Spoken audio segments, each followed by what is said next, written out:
nanalo si Conrad kahapon, kaya bumalik kami ngayon. Nakalako kayo?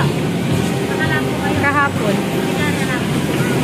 Nakuha niya 139,000 na ano eh. Ano mo, sinuswerte yung anak yung gusto kayo? Hindi, si Tali ata kasi nilalapit ko si Tali. Pag nilalapit ko. Sinuswertehan kayo ngayon, ano? Tapos, hindi, yung last time naman, nag-withdraw siya ng ano, 5,000. Ay, mama. Halika po, halika po.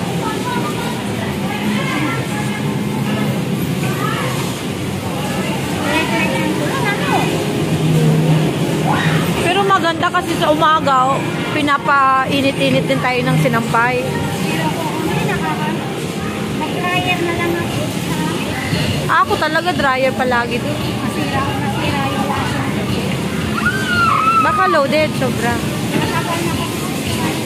Sila na yung dryer ko sa nanay.